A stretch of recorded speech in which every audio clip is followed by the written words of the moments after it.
What's good, football fans? Back at you once again with another video. And as I always say, Mondays is for winners. If your team got beat on Sunday, didn't get the job done, Monday's not the time to talk about it. At least it's not the time to come out and talk positively about it anyway. Anytime you drop a 40 burger, I don't care who you're playing. Of course Washington was supposed to win that game. Certainly, I mean, you know, whatever, right? I mean, but it's the NFL, any given Sunday, right? And of course, we just spent the last, I don't know how many weeks with everybody telling us if it wasn't for Jaden Daniels, we wouldn't be nothing. And then Jaden Daniels leaves the game. And the great thing about it is that the coaching staff, the front office, whoever made that call, came forward and said, all right, let's make sure he's right before we put him back out there. And by the time they figured out that, okay, he's right, they didn't need him no more. So he just came out there with a smile on his face. The odd part was it didn't even look like he had gotten injured on the play. I don't know. It was just weird, you know. Freak thing, I guess. The very first play from scrimmage, the guy takes off on a 40-plus yard run.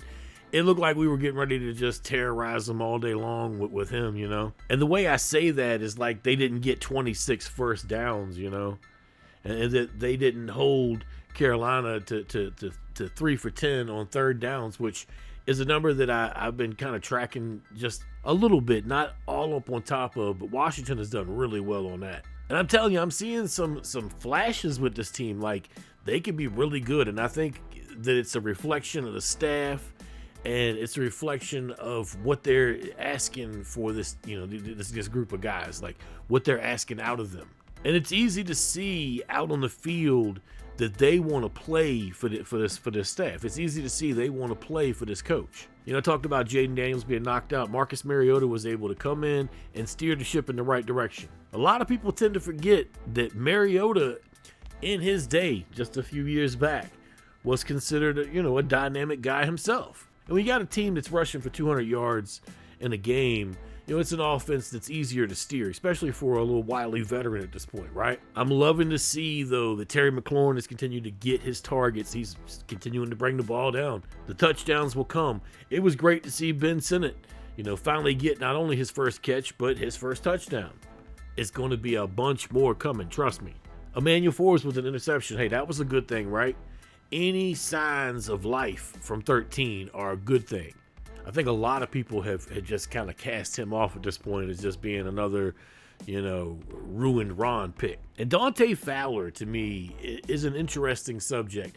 And I'm going to touch on that a little bit more in a video that I'm going to be working on in the next day or so. Obviously, Fowler's just a guy that's going to be good for, you know, 15 to 20 snaps a game, spot duty kind of thing, situational. And I've seen quite an improvement, I think, from him over the last few weeks. I think he's starting to get more and more comfortable with the way they're doing things. He already has familiarity with the system, but I think he's just starting to get more comfortable. You know, while it's hard to gauge the wow factor, so to speak, on a team like the Carolina Panthers that is as bad as they are this year, it's a good thing to see that, you know, hey, the burgundy and gold is still not that shot in the foot organization that's, you know, that's just always searching for somehow to find a way to get in their own way, which is a damn good thing. Even better when you stop and realize that after 7 games, Washington is still in the thick of things as far as the NFC East. Hey man, in the years past, the season was starting to look grim already at this point. At this point this year, they've already surpassed last year's win total. At any rate, Victory Monday is always a sweet thing. It's even sweeter when you realize that your team is in a position to get more of them throughout the year. As a fan, I'm not falling for the media hype, but at the same time, I'm enjoying what I'm able to see, you know, come each Sunday, which is a football team that looks well ran, doing what they want to on the football field. The crazy thing is once they get that defense right, this could be a really good football team. And when I say get that defense right, obviously right now they got some injuries happening.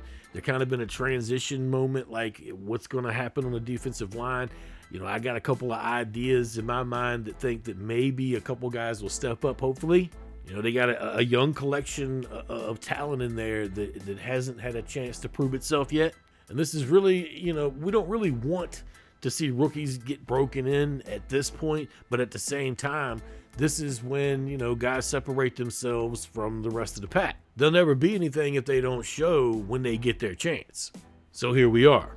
The offensive line continues to do their thing. If you didn't get a chance yet, and I'm judging by the view count of that video, you probably didn't. I did make a video about Andrew Wiley last week. You can check that out. I'll link it in the upper right-hand corner. But the win kept Washington a half a game above Philadelphia in the NFC East standings, which it's way too early to really have that conversation yet. But I always like to keep my eyes on that particular, you know, standings. I don't really pay attention to anything else during the season. Everybody starts talking playoff picture at a certain week, and I really honestly don't know which one it is because I never pay attention to it. But enjoy this win, y'all. Don't let anybody tell you, oh, it was the Carolina Panthers. Y'all shouldn't be happy about that. Y'all should beat that team. Enjoy it. Your team in the past has shown in these kind of moments that the trap game will grab them and hold them back. This is progression no matter how you look at it. As an organization, this is a healing moment. Heal, fans. Don't let yourself continue to beat yourself up and tell yourself something that's not true. Just remember, in order to be fulfilled as a fan, you have to give that faith just a little bit of a try, and then hopefully it pays you back. It's been a long time, so you know it's hard to remember sometimes that that's how it works. But that's how it works, y'all. I know I, for one, am pumped about this team and love to see that here we are in October and they got 5 wins, and the offense is one of the top ones in the league without question. So enjoy your Victory Monday. Keep your eyes peeled on that subscription box. Should have something come in within the next 48 hours or so. And let me know what you're thinking down in the comments. And if you haven't already, make sure to hit that thumbs up on your way out. Y'all take it easy. Peace.